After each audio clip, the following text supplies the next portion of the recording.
E aí, nação, beleza? Vamos para mais um vídeo do Mengão?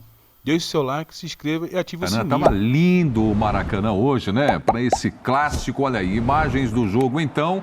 E vamos então, pessoal, falar a respeito dessa partida em que o Flamengo vira para cima do Tricolor e vence por 2-1. Foi seu destaque aqui, Mauro.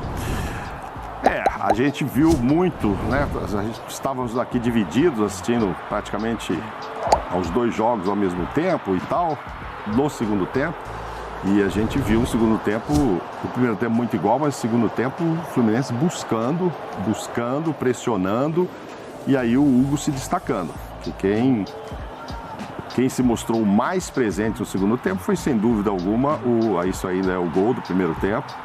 Mas no segundo tempo, assim, foi um jogo bom. Eu acompanhei mais de perto o segundo tempo, mas ouvindo até os comentaristas que já estavam na partida, assim, foi um Fla-Flu dos bons tempos. Um jogo que certamente não agradou a torcida do Fluminense, que era mandante hoje lá, né, Bem? Hoje o jogo era Fluminense, né? E isso, no começo do jogo, tem uma névoa, não é neblina, não. É a festa do pó de arroz feita pela torcida do Fluminense. Que hoje era o mandante. Certamente essa turma não saiu feliz, até porque o Fluminense vem do resultado de 10-1, né? Então, quem sabe, se esperava mais gols e tal. Mas o Cano, como sempre... essa aí não, né? Essa aí foi o Hugo, né? Mas o Cano fez o papel dele, né? Não dava para de novo querer fazer 3 gols, como ele fez lá no 10-1. Afinal de contas, se tratava de um Fla-Flu. Mas muito igual no primeiro tempo e muito Fluminense depois que sofre o segundo tempo. Assim, se terminasse 2-2, por exemplo, não seria nada anormal para esse jogo, Nivaldo. O que chamou a atenção foi o tempo que o Flamengo levou para entrar na partida. Um jogo de futebol tem 90 minutos. 1/3 dele não teve Flamengo. Não teve chute a gol do Flamengo. Isso significa meia hora do jogo, né? Acho que é algo que o Paulo Souza... Não tinha chute a gol, né? Vai pensar. Não tinha chute a gol. E tinha um Fluminense muito inteligente, né? Como soou acontecer com os times de Fernando Diniz, não é, Breyle? Um time bastante inteligente, com uma estratégia que deu certo. O time sai da frente. Mas depois começa a pesar aquilo que ultimamente não vem pesando, né? O Flamengo tem jogadores melhores. O Flamengo tem um elenco melhor. O Flamengo hoje, mesmo num jogo em que, por exemplo, o Arrascaeta sai de campo cedo, o Flamengo conta, e o Breyle falou isso, com a redenção de alguns jogadores muito importantes, né? O Andrés faz o gol, faz o lance do segundo gol junto com o Gabigol. A redenção do Hugo é uma coisa emocionante. Esse rapaz ter um Fla-Flu como o Marco, a gente sempre fala isso, né? Quem sabe um Fla-Flu como o Marco, isso acabou acontecendo hoje. Ele começou o jogo ainda sendo vaiado pela sua torcida e acaba o jogo sendo aplaudido. E falando em torcida, a nota também sobre o comportamento da torcida tricolor, que não parou de apoiar em nenhum momento, mesmo depois da virada, e acaba o jogo fazendo festa. E hoje foi um jogo atípico, um Fla-Flu atípico, pelo menos em relação ao que vinha sendo os últimos jogos. Com exceção do primeiro jogo da final, o segundo, aliás, que termina empatado, que o Fluminense tem um volume maior, geralmente era o Flamengo tomando iniciativa, o Flamengo com mais posse de bola, e hoje o Fluminense teve 62% de posse de bola, 17 finalizações no jogo inteiro, quase o triplo do Flamengo. Então foi um volume de jogo que desde o começo da partida o Fluminense já ensaiava. O Fluminense é melhor no começo, faz o gol merecidamente, uma falha de marcação do Flamengo. Acredito até que teve um pouco do Davi Luiz, que acompanha só a bola e não marca o segundo pau, sabendo que o Cano geralmente explora essa casquinha na área.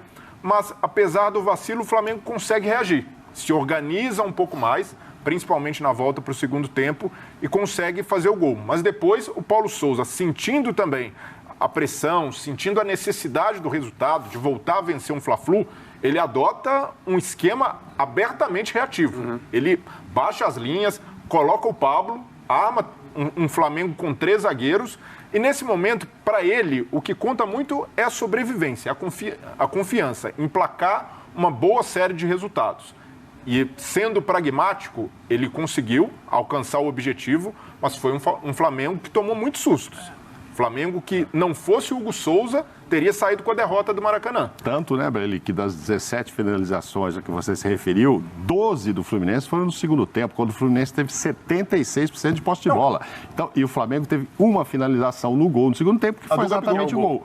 Então, assim, só deu o Fluminense ali em cima, buscando a virada, o empate. Que o Breiler comentou em relação à mudança de dinâmica desse encontro, porque nessa história aí dos últimos anos de clássicos, em que o Flamengo tem basicamente esse time, né? E o Fluminense teve diversos treinadores e mudanças de maneira de encarar o Flamengo, mas basicamente havia uma linha regular, a supremacia técnica nós não vamos discutir. Sim. Nós vamos discutir estratégia, nós vamos discutir eficiência, nós vamos discutir forçar erro, nós vamos, né? Mas do ponto de vista do Fluminense, não havia discussão sobre qual era o melhor time em campo tecnicamente. Claro.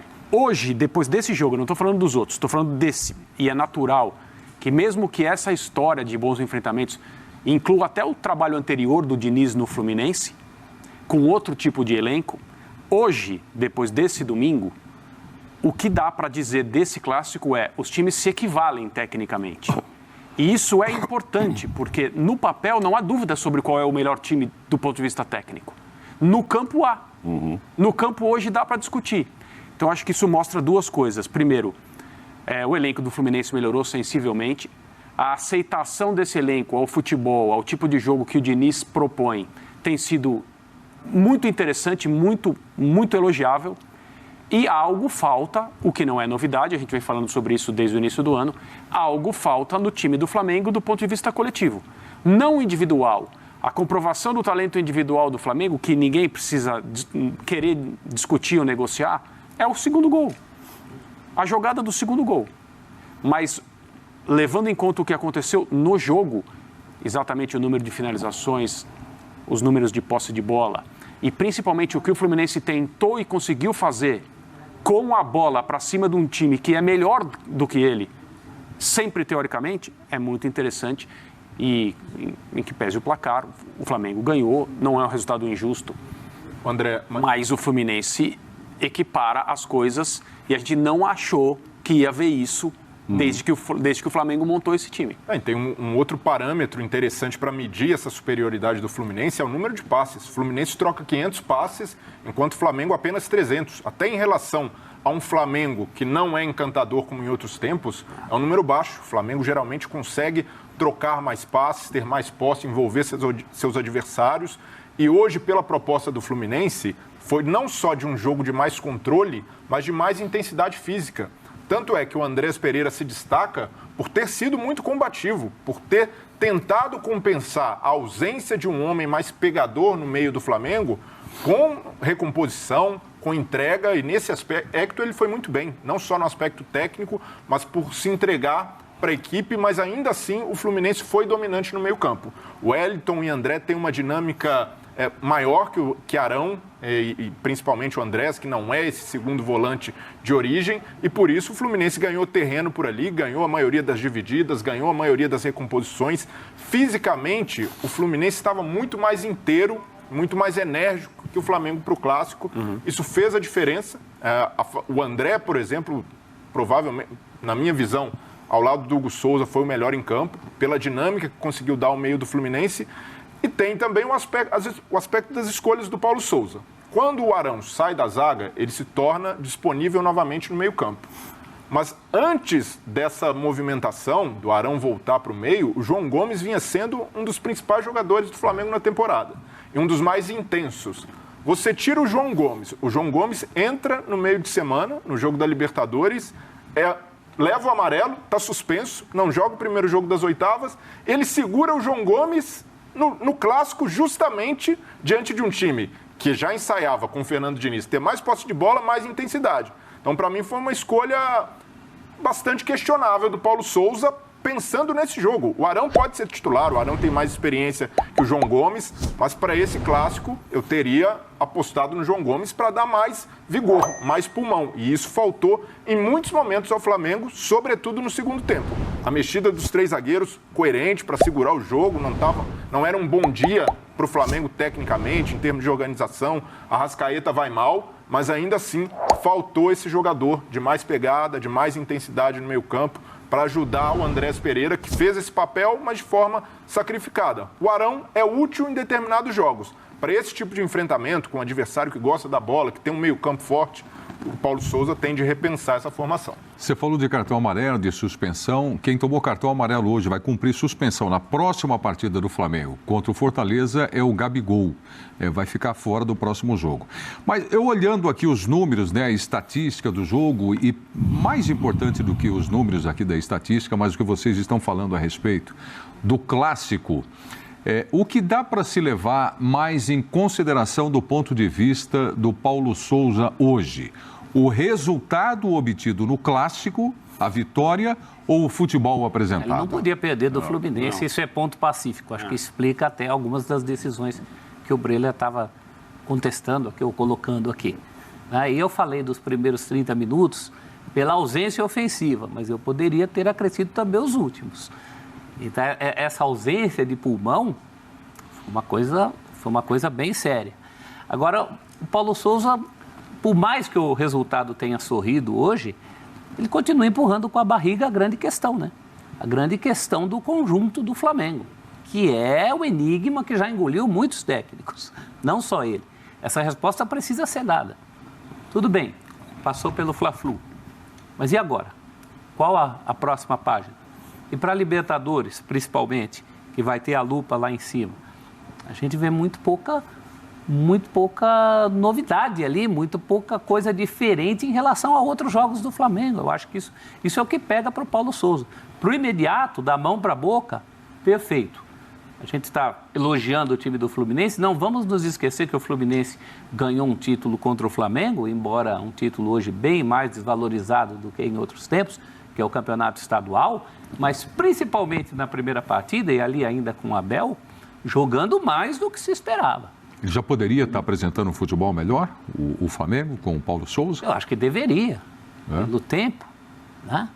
Deveria mostrar a evolução. Não estou falando nem de resultados, porque os resultados realmente não estão faltando. Na Libertadores tem a questão do grupo, que muita gente contesta, e até com razão, embora haja grupos até mais fracos. No Brasileiro, acho que no Brasileiro a coisa é mais preocupante, porque dos 3 candidataços, o que menos está pintando como reação é o Flamengo.